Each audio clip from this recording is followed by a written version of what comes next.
nostalgia critic guy, remember it? So you don't have to. Years ago, a disaster fell upon this nation. A horrible tragedy that left good people and their families scarred for life. And while many weren't there to witness it, this attack on the public left several poor souls confused and afraid. And I think we can all agree, it's a bombing we will never forget, and will hold deep within our heart. Okay, you know the punchline. It's Pearl Harbor the movie, not the actual event.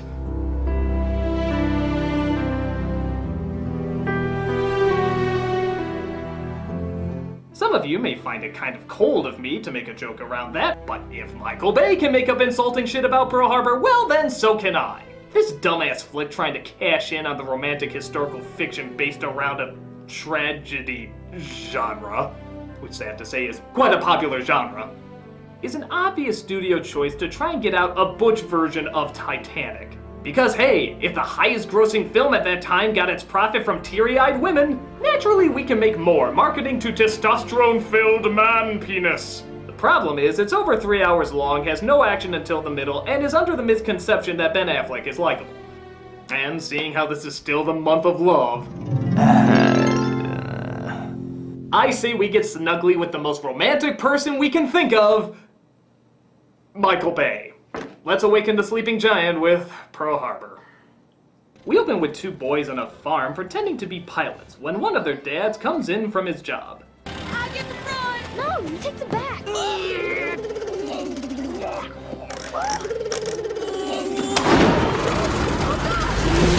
Oh, what do you know? It's one of those one-button push planes. Here's a piloting school my ass. Flying this thing's as easy as flushing a toilet. What flew? We flew! Yes, I'm a pilot! But Father Jerkin everything I'm in is not happy and starts beating his son, only to have his friend knock him out. I will bust you open, you dirty German! I fought the Germans in France. I pray to God no one ever has to see the things that I saw.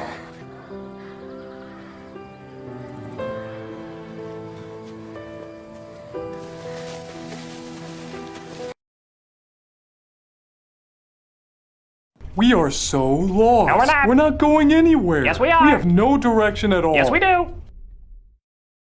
Told you we weren't going anywhere. Blow me. Cut to years later where those two boys have grown up into some wild, crazy rapscallions who love putting priceless military aircraft in jeopardy. Maverick!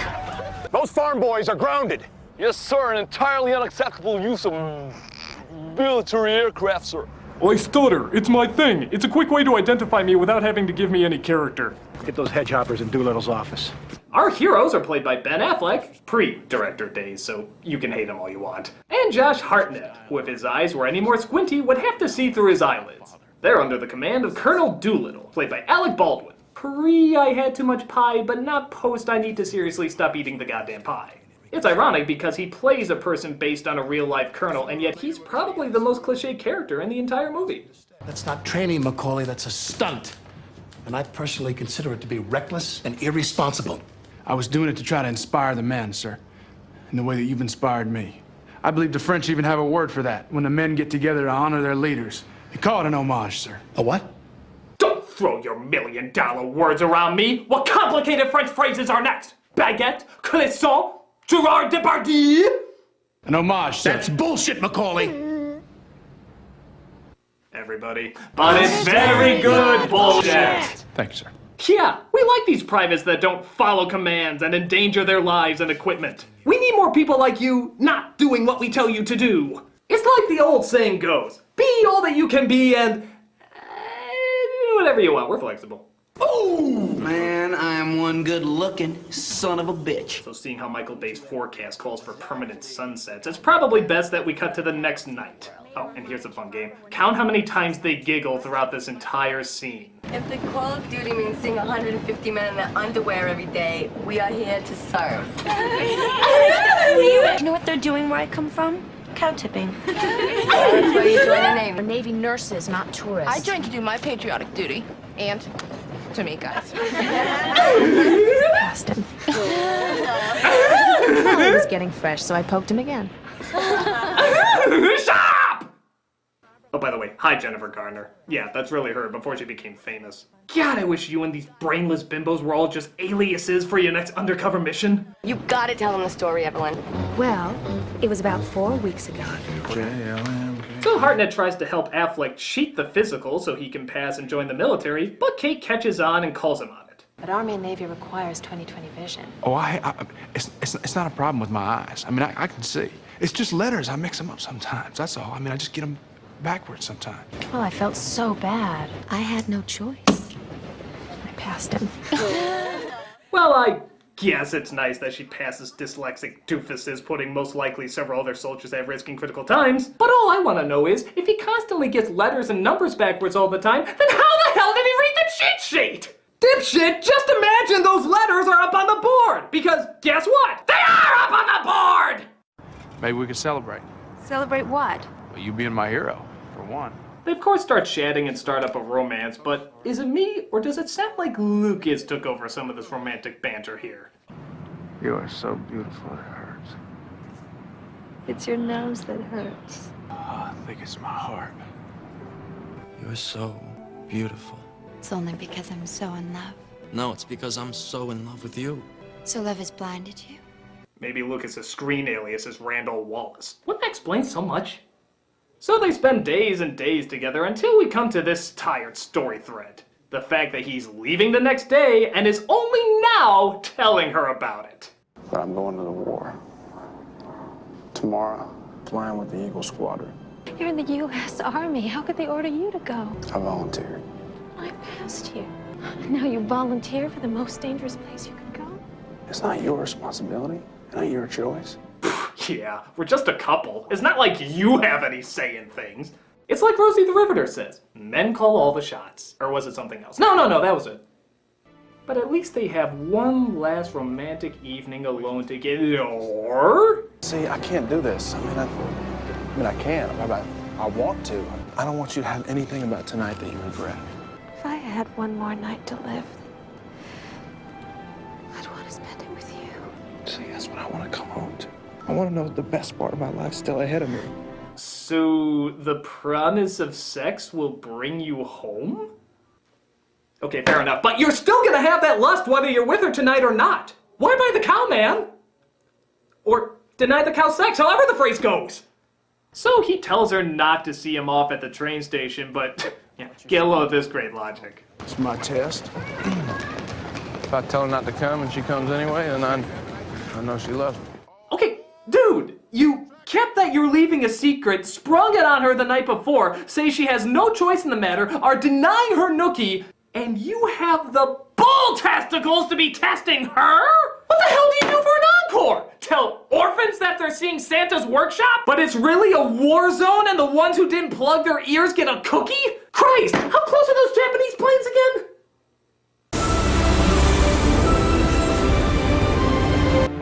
Evelyn!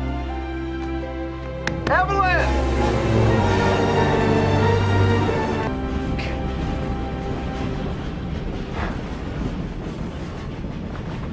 She loves me.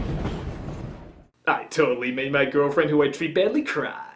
Feeling the douche. So while Kate and her friends are off to be nurses... Welcome, ladies. Hi. Oh, don't you mean... Affleck spends time in fighter jets, while also riding his supposed true love. Family. Girl, sir. The girl. A lot of people frown on the Yanks for not being in this war yet. I'd just like to say, if there are many more back home like you, God help anyone who goes to war with America.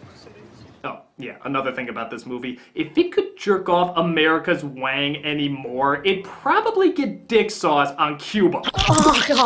But meanwhile, our Japanese enemies plot their surprise attack, led by God on high, treasure to the entire world and whatever parts of the universe are left undiscovered, Mako. Well, Pearl Harbor is too shallow for an aerial torpedo attack, and we're surrounded by subnets. Distance is our ally, Admiral. You analysts got it all figured out, don't you? A smart enemy gets you exactly where you think you're safe.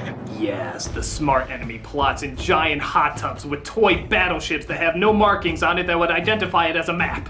Not, of course, forgetting Rubber Ducky Godzilla. Oh, Rubber Ducky Godzilla! Rubber Ducky Godzilla! Rubber Ducky Godzilla! Oh! そうすれば敵側はますますもって混乱状態に陥ると思う。いいんだ。賢明な人間は戦わずして戦に勝つよ。Actually, I have to admit, I'm kind of shocked. We're about 45 minutes in and there's been no explosions, all character development, even if it's bad development, and even the Asians are shown in non-stereotypical ways. Almost like Michael Bay was a different guy. Still a bad director, but a different guy. So Affleck takes a hit by enemy planes and is believed to be dead. Hartnett goes to deliver the bad news.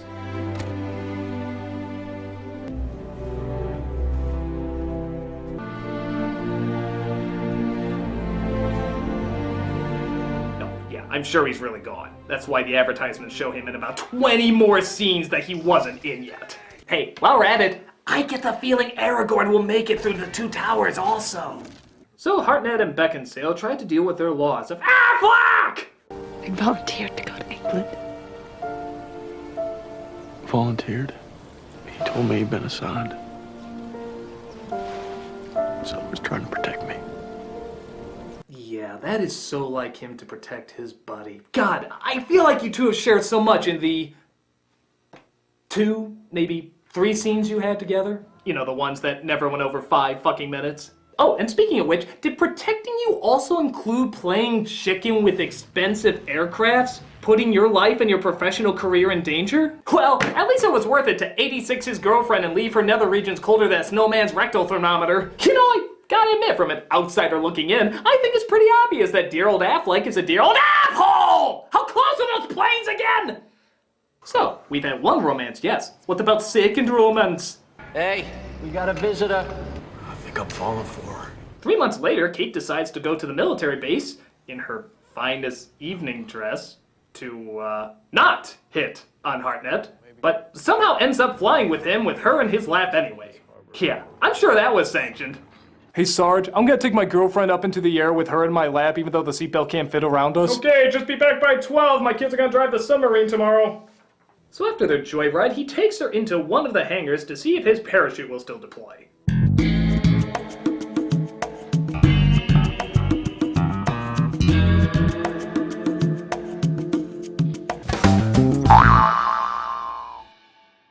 But then Dan Aykroyd, yeah, you heard right, Dan Aykroyd, making his biggest appearance since Temple of Doom, alerts of a possible oncoming attack. When I was in the Asiatic fleet, the locals used to try to get outside of a problem, to try to see the inside. A blow to Pearl would devastate the Pacific Fleet's ability to make war. Just like the symmetrical book stacking of the Philadelphia mass turbulence of 1947. Actually, the funny thing is, Aykroyd might be one of the best parts of the movie. I mean, whether you like him as an actor or not, you have to admit, he is the king of exposition. Anytime he's explaining something, you will always listen. It's like playing chess in the dark. Any rumor, troop movement, ship movement, spine tingle, goosebump, we pay attention to it. Hell, I could probably take The Dark Knight more seriously if Aykroyd was doing his voice. As a duly designated representative of the city, I order you to cease any and all supernatural activity and return forthwith to your place of origin or to the nearest convenient parallel dimension. Huh? But it's all good because Team Josh seems to be just as happy as can be with Affleck's leftovers. Every moment we're not together, you're up there training for it. Yeah, well, I'm training for moments like these. Oh, well, now that's very interesting. It's very interesting because we have somebody backstage who would like to comment on this whole thing. Can we bring him out here, please? Can we bring him out? Oh! Critic! Critic! Critic! Critic! Critic! Critic! That's right, Affleck just pops out of nowhere. He was gonna call eventually, but if you haven't noticed, he likes to spring dramatic bullshit at the very last minute. I got picked up by a French fishing boat, and I was in occupied France, and I couldn't get word out. But in the middle of their reunion... Rafe. Oh, I was just keeping her warm for you.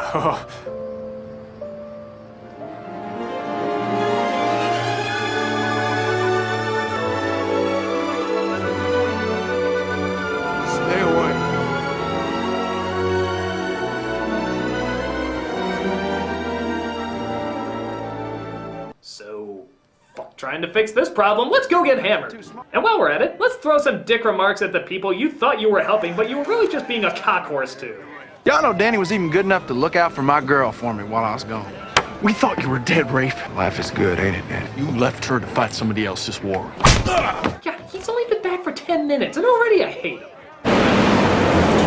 When you were gone, it's the loneliest I'd ever been. Same for her, too. If you hadn't gone, none of this would have happened. It was my fault, I guess. No, I don't know. You volunteered, you left her behind, you tried to control his life. Let's see what the Magic 8 Ball has to say. Can't argue with that. Things can be right between me and you. I just don't see how it could ever be the same. So, how close are those planes again? I go now to fulfill my mission and my destiny. I hope it is a destiny that will bring honor to our family. Ooh, might be closer than I thought. They're writing letters to their Japanese relatives in English. To throw the enemy off? So, just a mere hour and a half in, we finally get our attack on the harbor. Rather than just let the terror of the attack speak for itself, let's fly by every poetic symbol of American innocence we can find. Konnichiwa. Konnichiwa. Konnichiwa. Konnichiwa. Konnichiwa. Konnichiwa. Konnichiwa. Konnichiwa. Konnichiwa. Konnichiwa. All your base are belong to us.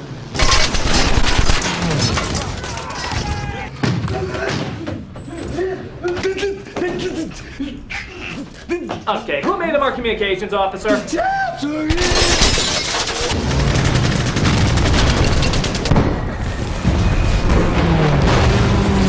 And where are those dashing heroes of ours while this terrible event is going on?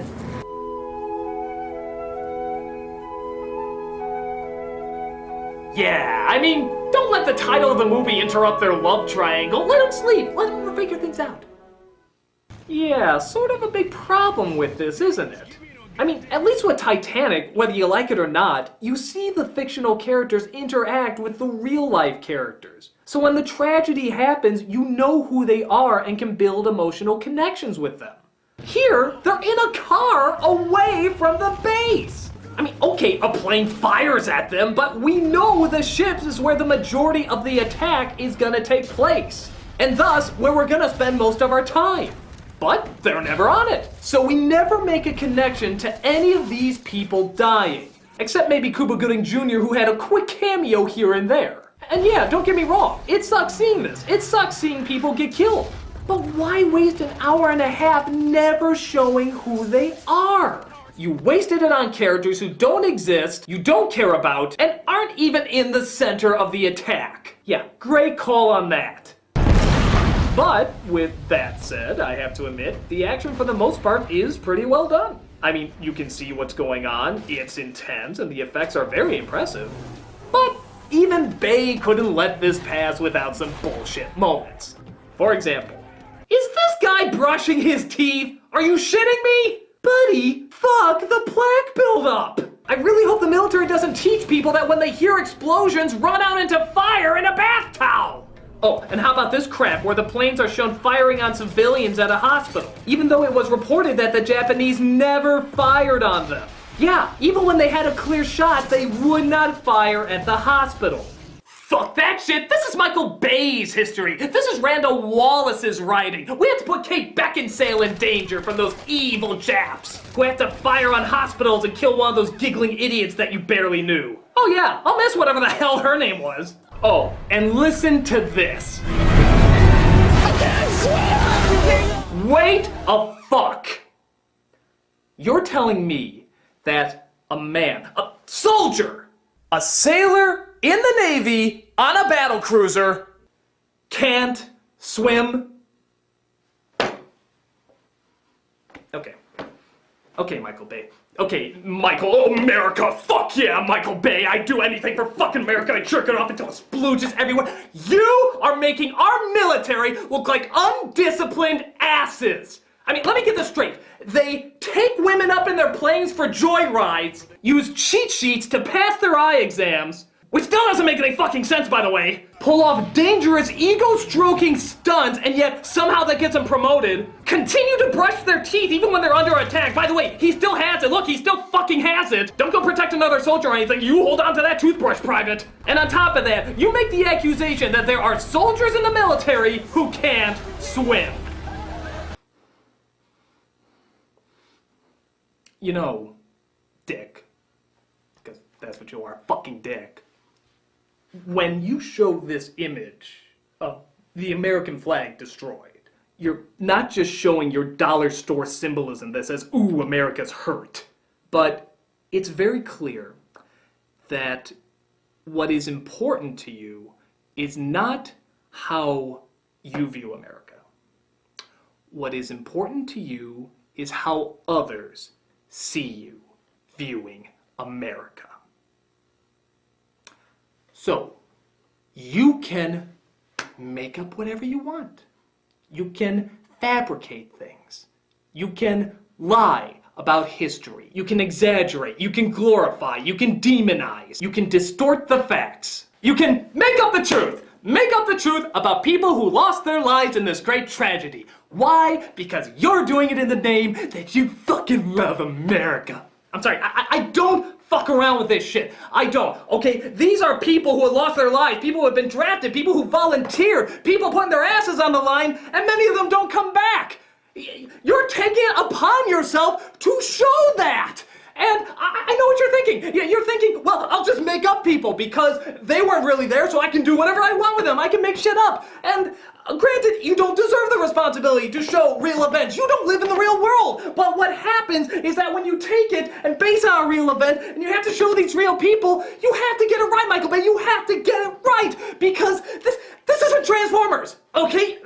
That's kid shit. You can do whatever you want. It's not The Rock. It's not Chuck Humphrey saying, winners fuck the prom queen. No, it's fucking Pearl Harbor. Reality. It actually happened. And I know you're thinking, well, it's Hollywood. We take liberties. Fuck you. It's not Hollywood. When you take it upon yourself to represent something that really happened and is still painful and hurts a lot of people, that means you have to do two things. One, you have to grow up and be an adult. Two, you have to actually represent these people as best as humanly possible. You son of a bitch! So President Roosevelt and his rubber double chin plan to fight back and finally enter into war. I'm talking about hitting the heart of Japan, the way they have hit us.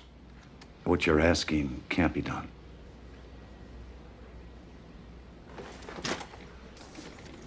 Oh no, no, he cannot, oh no, you stop right there, Roosevelt, no, you stop, no, you can't, oh, you can't, Roosevelt, oh my God, he's doing it, no, I'm fucking telling no, Roosevelt, biatch! Do not tell me it can't be done. That is so damn cliched, but you know what? It's FDR, I'll give it a pass. That is one of the most incredible motherfuckers who ever lived.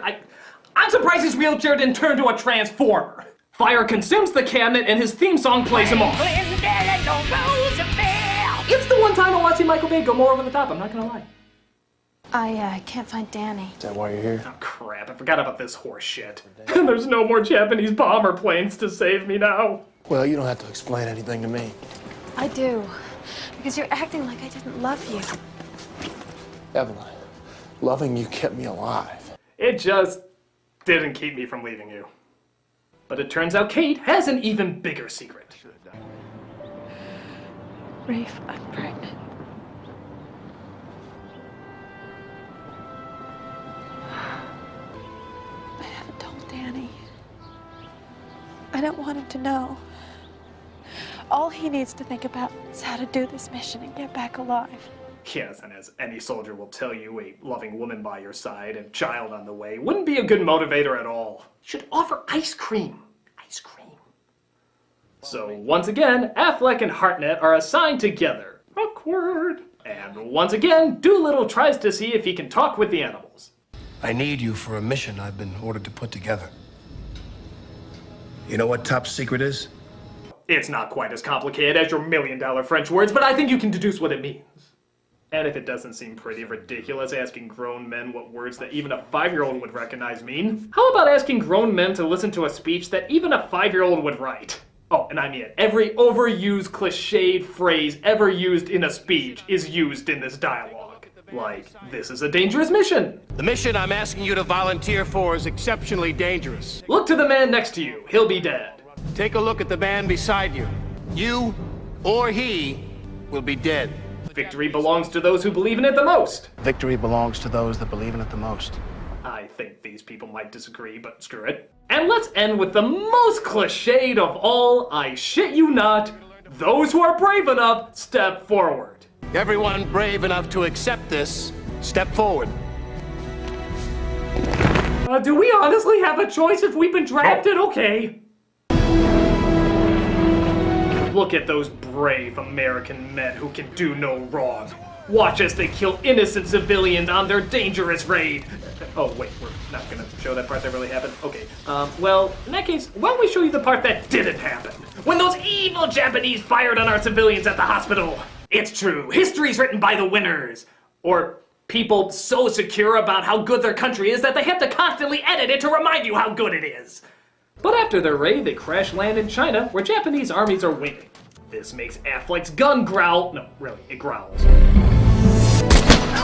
And Hartnett is shot in the crossfire. Danny, you can't die. You can't die. You know why? Because you're gonna be a father. You're gonna be a daddy. I was supposed to tell him. I wish he told me. That would have been a great motivator not to be shot. Dan, please, please, please. God. You've never been worth nothing in this life, brother.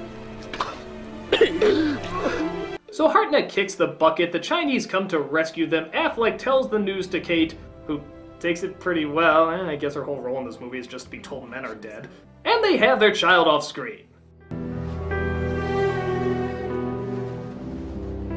Hey, Danny, how'd you like to go flying? Yeah, enough of your dead daddy. There's a plane we can fly! Woo!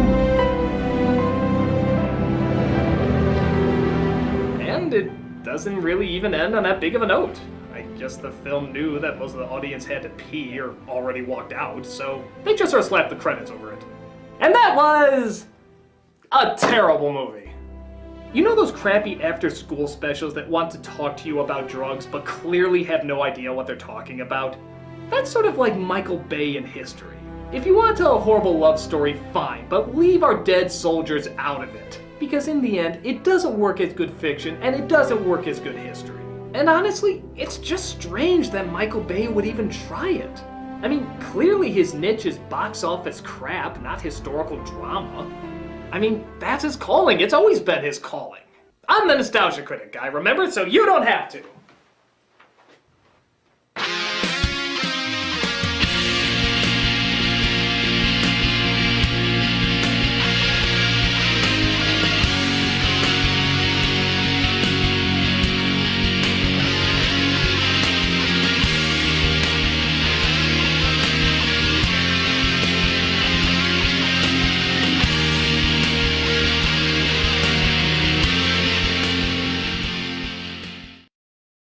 Call it an homage, sir. A what?